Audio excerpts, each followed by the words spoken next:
Roald, I'm so happy for you to be joining me today on Relationship Radio. For the listeners who may not know or viewers watching on YouTube, Roald Gerber has been a coach with Marriage Helper for several years. He is one of our workshop facilitators and a coach. He has been coaching with clients and typically gets clients like right in the middle of their pain, right in the middle of the mess, in the hopelessness, and has seen so many clients move in many different ways, I'm sure. And we're going to get into a lot of that today. Thank you for being here. That's good. And it's good to be here in Tennessee. Right. Not in South Africa, not doing this over Zoom. Exactly. So it's a lot better. I know. That's how we knew we had to snag you. It's been a long time coming. It's been a long time coming. That's for sure.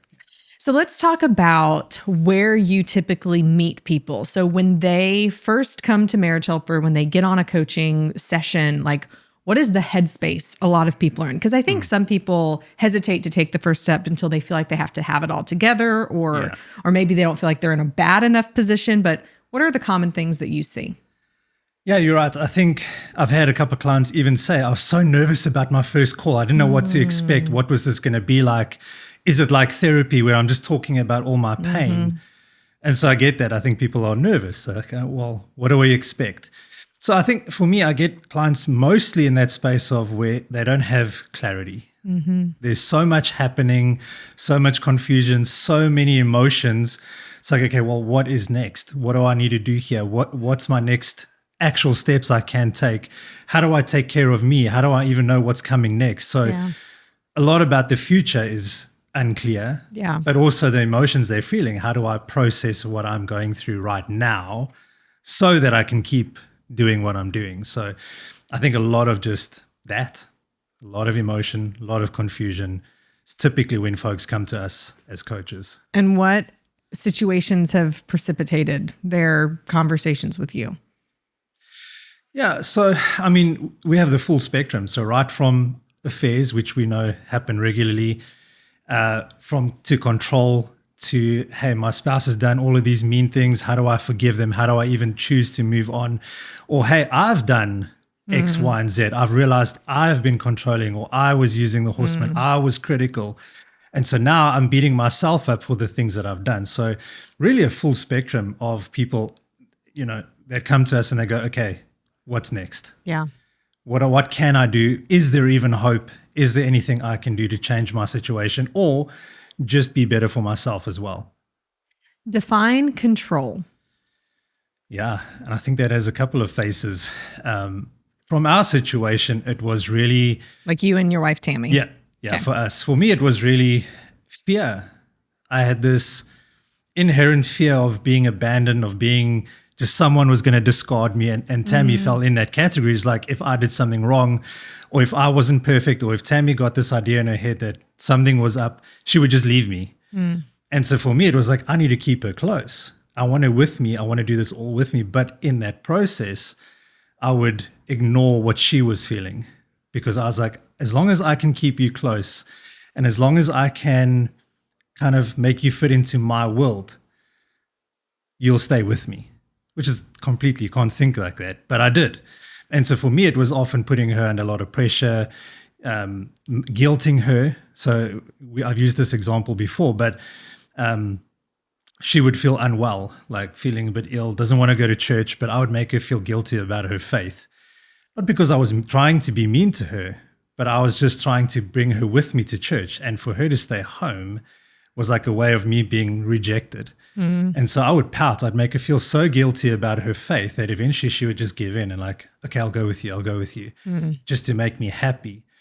And like I say often to clients, it wasn't my intent to control her, but this fear of abandonment made me feel like I need to keep her close. But I've had clients with money issues. I had a client that her husband had installed cameras in their house, and so she would come home, have done grocery shopping. He would know because it would alert him on the camera app. And as she was unpacking groceries from her bag, he would be mentally tallying up what she had just spent, phone her and go, you've spent $10 over budget. That petty. You need to return those items immediately. That was not in our agreement. So when you look at that, that's one element. Then I've had the other side, which is the sexual side, is withholding or demanding.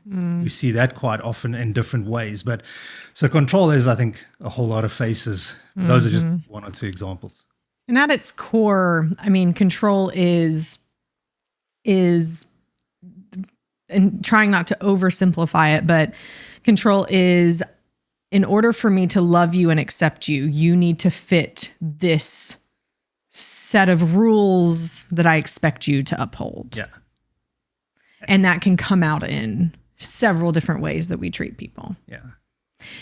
And it's an issue, right? Like, I think that what we've seen at Marriage Helper is it's like the second most common issue, right under affairs. But it probably, if people actually understood what control like truly was, it would be the most common issue, because there's so many ways it can just creep in, even in good marriages. Yeah.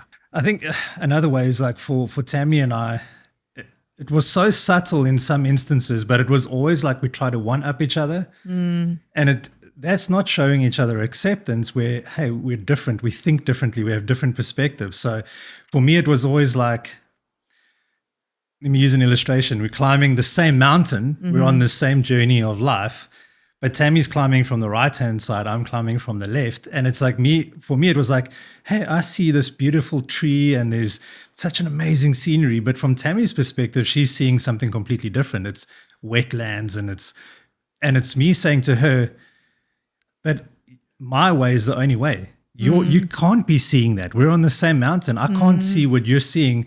And instead of saying, well, I understand what you're seeing. It's not what I'm seeing, but I can imagine what you're seeing, I would shut her down. It's like, you can't be seeing that. There's no way you're doing that. And so I would just shut down her opinions, shut down her thoughts. And it was subtle. It wasn't that was my intent. I didn't wake up and go, I'm going to control my wife. Right. But that subtle competition, that just one-upping each other always, was so destructive, because neither of us felt heard or accepted, and just created a lot of division. Yeah. So let's give some practical examples of this. So I don't know the kinds of things you used to like fight about or be controlling about, but let's just say, for example, Tammy came to you on a Thursday and she said, I want us to go hiking at this place. I know y'all have hiked in South Africa before. I've seen the pictures. Let's go hiking as a family for this place this weekend. Now, how would you have responded if that was something you didn't want to do or you were trying to control it? Like, what would it have looked like, or what could it have looked like for you to try and get her to do what you wanted? Sometimes it was more just like, I don't think you really thought this through. Like, I've done all the research and I've done all the investigation. Like, I don't think your idea is going to work. Like belittling. Yeah. So for me, contempt, just talking down on her, treating her like a child, was a big way. Again, not my intent, but that's how she heard it. And so it will often just be like just shutting her opinions, her research, her thoughts, her likes, just shutting them down. Not giving them much thought at all. Yeah. How does this affect the marriage? Well, I think for us, it just made Tammy feel like she wasn't valid. Like her thoughts, who she was, the way she processed, the way she saw the world, even like that mountain, that her perspective just didn't matter.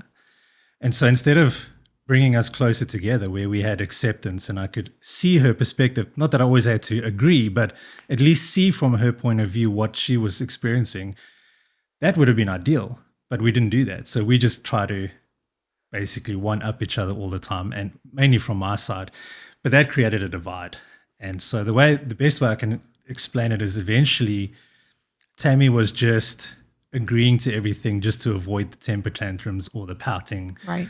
Me acting like a 5-year-old just pushed her away, and she just became a shell of a person where she didn't share her opinions. And then because I saw the divide, I was like, but I want to hear your opinion. But she's like, but you always shut me down. I was like, but that's not my intention, but that's what she felt. And so it just created divide. Yeah. And isn't that's such a common answer for the person who is controlling? They're always like, it's not my intention. I'm trying to make you better.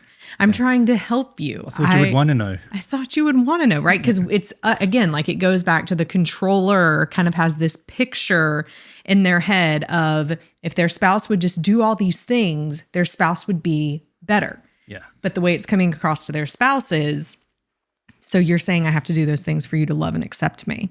Yeah. And it's not going to work. No. I mean, right. That's because one of the things we teach is the intention isn't what matters as much as the other person's perception. And clients don't always love hearing that, do they? No. It's a very difficult pill to swallow. And when you have to self-reflect and look at your behavior, I think a lot of clients come to us and initially it's like, oh my goodness, I've done all of this. Mm-hmm. I can't recover from it. Or I've done so much bad that how do I even recover? And the way I like to see it, I often say to clients, it's not about seeing it as failure, because that'll keep us stuck, but rather it's feedback received, which then gives me a path forward. Like, yeah, I used to do those things. It's not good. I can take ownership of it. I can take responsibility. Yeah. But now I can do something different. I have an opportunity to do and not be the same. Create a new path. So if I know I was controlling and if I knew I was doing these things, for me, it was like a light bulb. I was like, oh my goodness, I didn't even know I was doing this. The words that came out of my mouth often was, what's wrong with you? Even with the kids when they did something wrong. And I realized I was trying to fit them into my perfect idea of a mold, but all I was doing is breaking them down. And when I realized that those words are breaking them down and not making them feel like they have value or worth or anything, it was an opportunity. I was like, oh my goodness, I need to change that. Mm-hmm. And so once that idea took root that I could be different, I could make progress. I could move forward instead of being stuck in the past and the old ways. So, yeah. How can a person identify whether or not they are controlling? Well, we have some tools, but I think that would be a good starting place. Within our toolkits, we have especially in the Save My Marriage, we have that assessment that you can do. And we often say, take that in the sense of like, have you ever done any of these things? And if you score quite high on any of those, it's like the likelihood is that you are controlling or that your spouse has perceived you as controlling. But sometimes if the opportunity is there, is have a conversation and say, do you feel controlled?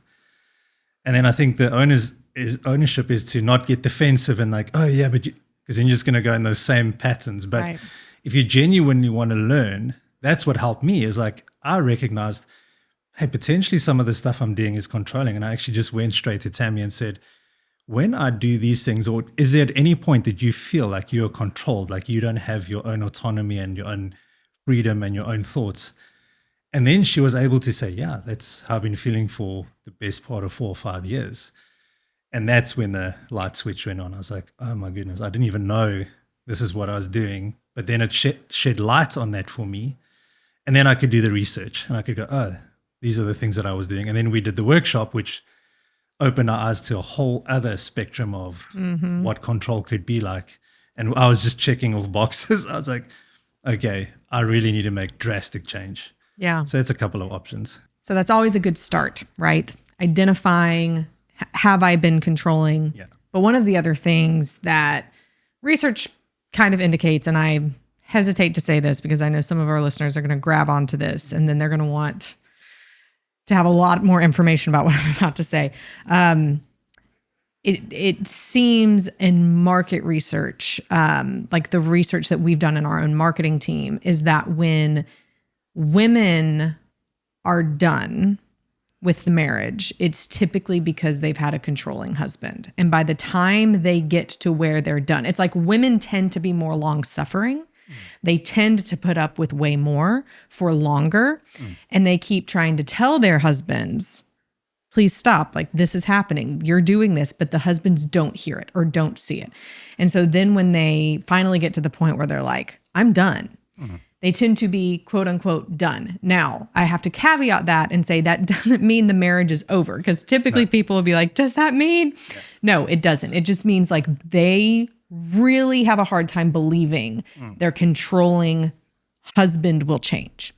Meanwhile, then there's the husband who, and this is the part from our market research, like he gets to the point where he's like, she wants out and I have no idea why.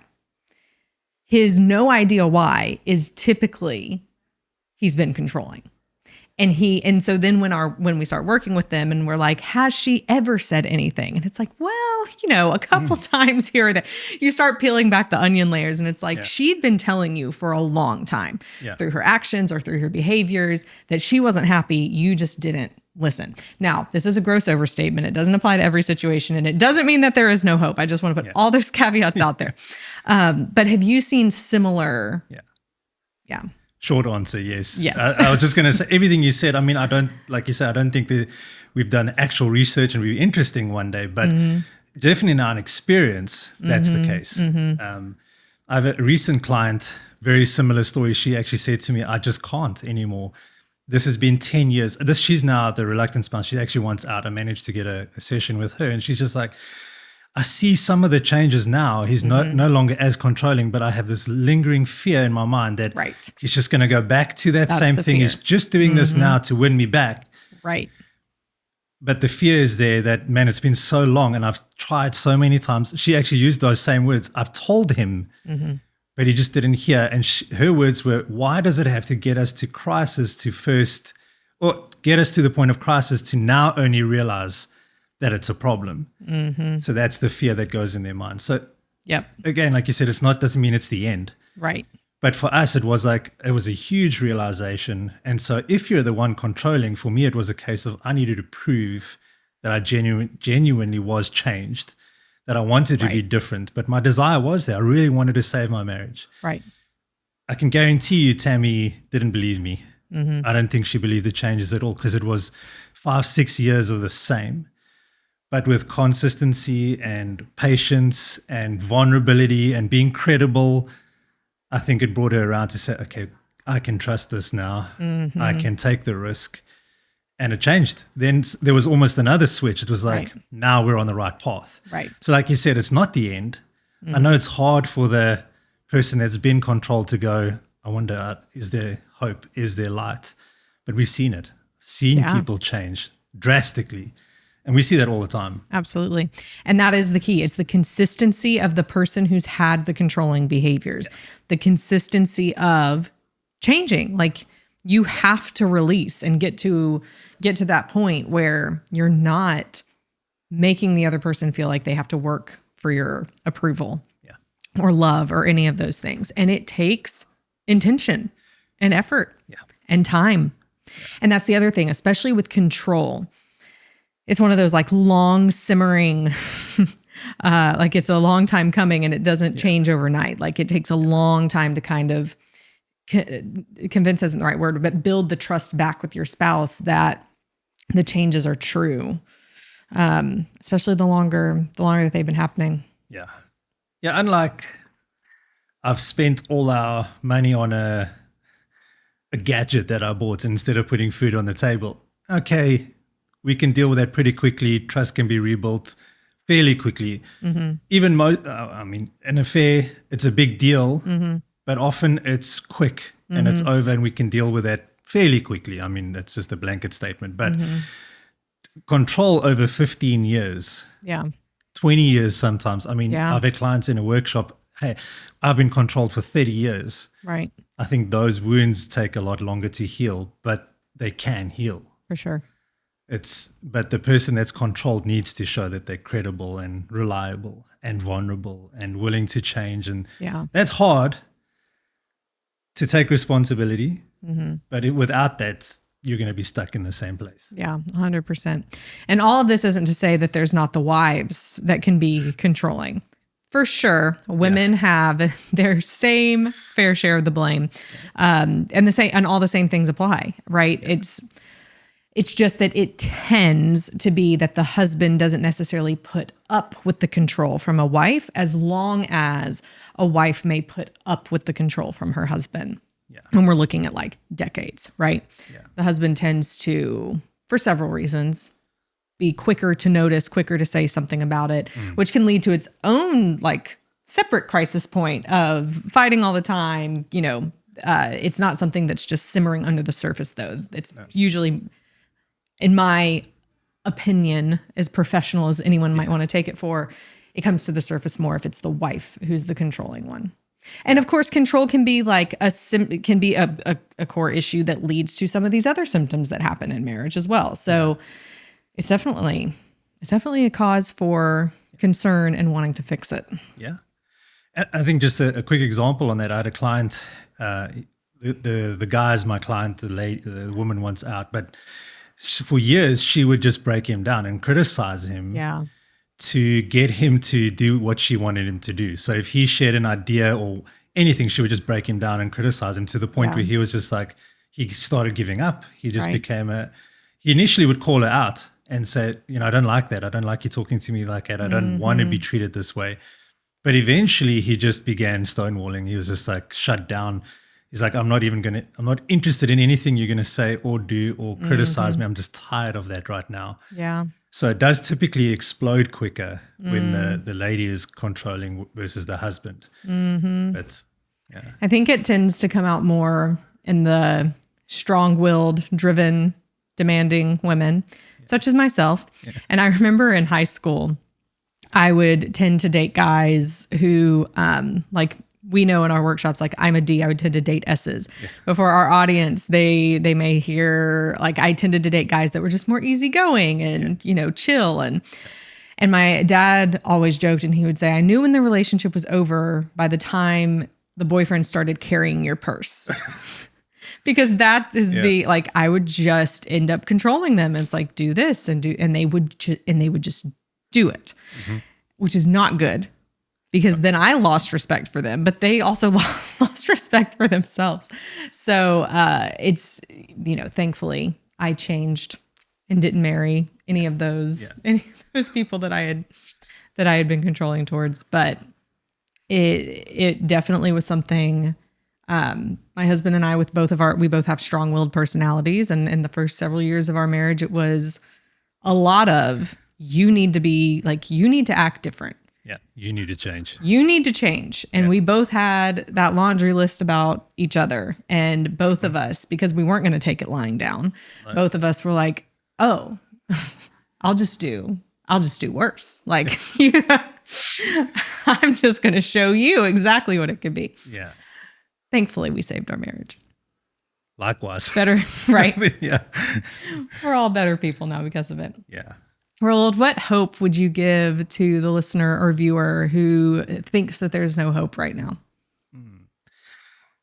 I think it's twofold. I think for the person that feels like, hey, I've been controlled for so long and there's no way that my spouse could change.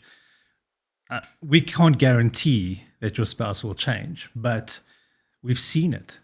And so that gives me the hope that, and the way I see it is that there's always the potential for change and growth. If we just look at the negative and we focus on everything they've done wrong and everything that could go wrong, it gives us in that mindset of there's no hope. There's no way they're going to change. Exactly. But if I see that there is potential for people to grow and change, it changes my mindset towards my spouse. So I might start looking for more of the positives, the things that they are doing well. Are they more credible? Are they more reliable? Are they genuinely changing? And that gives me hope, because then I can see and start looking for the small things. And we say, don't ever discredit just the small changes. But if they're doing those reliably over time, they stack up. So if you're struggling to see hope, I would suggest maybe shifting your mindset and actually looking for the positives. That's hard. Negative is easier to find. But if we look for the subtle things and look for the consistency, look for the reliability, it changes our perspective of our spouse. And so I know that doesn't guarantee they're going to change, but from our experience, we've seen so many people change. I'm living proof, you're living proof. Controlling behavior can be changed. So that would be my hope for the standing spouse, is change your perspective, hold on to hope for as long as you can, but look for the positives. That might help. For the person that's been controlling, that they're the controlling person, is commit. And I think you used the word be intentional. If you recognize these things, commit to a plan, work with our coaches, get help so that you can learn how to accept your spouse, to not control, deal with some of your own insecurities, whatever that is. Come to our workshop. And all of those things, it's, again, not failure. We've done these things, but it's an opportunity to move forward. And you can do it. so many people have. And who knows what your marriage could be like. Yeah. Not just your marriage, but your parenting and all sorts. All the things. All the things filter from that. Things. Absolutely. You're in a unique position being a workshop facilitator and a coach where not only do you get to facilitate the 3 days and see people change a lot, but then continue with some of those clients into the work that they do afterwards. What are some of the changes you've seen in people in the workshop as well as the coaching sessions that they go into after? I think I'll use a recent couple where there was an affair involved, but that was kind of the symptom of control over the I think 15 years or 16 years of their marriage. But once he recognized, firstly through the Save Your Marriage course, and then on the workshop when we dive deeper into control, he was like, man, I never knew that those little things that I was doing brought so much pain to my spouse, because it wasn't my intention, but when I started realizing what she felt, it changed my perspective. And so he just made drastic changes, like started listening more instead of talking, and there's an old saying, like, you've got 2 ears for a reason. And so he used that analogy as like, I never realized, but I would just talk all the time instead of really listening and understanding my spouse. When he shifted and started listening more instead of talking more, she was like, this is different. I actually can share my feelings. I can be vulnerable. So there's always this ripple effect. And so he just kept changing. And eventually she was like, man, I actually see my husband for the first time. Wow. Not just someone that's controlling me or trying to dominate me. We're actually a team. We're actually a partnership. I do feel heard. I feel seen. So that's probably like, it's a very drastic turn in a very short space of time. But we see that quite often. And they went into it probably one of them wanting out. Yeah. I mean, she ended up having the affair and she was like, well, I'm just done. Because she had been controlled. Because she had been controlled. Yeah. This other guy showed her acceptance and freedom. And she was like, oh, that's a great idea. And as soon as her husband started changing and being consistent. Right. Before the workshop, he had started doing these things. But the workshop kind of elevated his drive to not be controlling. It's like, I want to be I don't even want that to feature in my life. Right. And that brought so much change. And they're just like, man, we don't even know what to do anymore because it's so different. But we're excited to see what the future is going to hold. Feels like a new marriage. Completely. Yeah. And, it's not that the affair is ever justified, but from the seats that you and I sit in and many people on our team, we don't look at the affair as a tool of judgment or anything that that is hopeless or should end the marriage, or should end the marriage is probably the right way to say it, because everything is recoverable. Yeah. Earlier you said something about why does it take, or maybe it was a client you were talking about that was the parents, like, why does it take something like this before the change happens? And it made me think of, like, just in the medical community, it's typically not till people like have a heart attack or something scary happens and the doctor's like, you have to change your diet, you have to change your behaviors, what you're doing, like for you to live and to have a long and healthy life. And no one wants to get to that point, but also not a lot of people want to do all the work on the front end to avoid having the heart attack. But if they did, they wouldn't have to go through that pain. And that's pretty much what we see too, right? Like, we catch the people in the crisis because that's where they are and we want to help them there. But how much more amazing would it be if there were people focusing and being intentional about this early in their marriage when the behaviors first start, instead of just letting them flare. Yeah, I think that's the ideal. If we have a heart of, we want this to be the best marriage, I want to be the best person I can be, then I can start taking preemptive measures. I can, like, okay, I don't want to be controlling, so I can work on it now. It's like why we do vehicle maintenance often is to avoid the car packing up while you're on the highway. Right. But sometimes people are like, oh, it's okay, I've got time, I'll sort this out later, I'll do this whenever I can. And then they break down on the highway and they're like, oh, why did this happen? Yeah. But sometimes we just don't know what we don't know. And so for me, I was oblivious. I thought this was how it was. Maybe this is another can of worms, but I learned this stuff from my dad. I modeled what he did, and what he lived and how he lived, that's a whole nother story. But the thing is, I think if we can preempt it and work on ourselves, we can avoid a lot of this stuff. But sometimes crisis has to happen, or these breakdowns have to happen to give us that kind of wake-up jolt. Yeah. And I think a lot of clients get stuck there. Why does it have to happen? But sometimes that's an opportunity. I think it's a mindset shift. If we just see it as, oh no, this is crisis, this is so terrible, or it's, hey, it's an opportunity to grow, opportunity to be different, then we can move forward. We can learn and change and do all the right stuff for our marriage and for our kids. Yeah, that's right. Although you may have just come up with a new word of mind shit. Yeah. All the things we should get out of our head that are impeding us, that are impeding us from having hope. Yeah. I love that, Roald. Thank you so much. Thanks for joining me and having this conversation today. That was awesome. Good to be Yeah, here. absolutely. And for anyone watching or listening and you want to book a free call with someone on our team, one of our intake strategists, to get moving, to see how your situation can be recoverable, we would love to speak with you. You can go to marriagehelper.com/book now. That's BOOKNOW, and sign up for a 30-minute slot to speak with one of our intake specialists. Until next week, remember, there is always hope.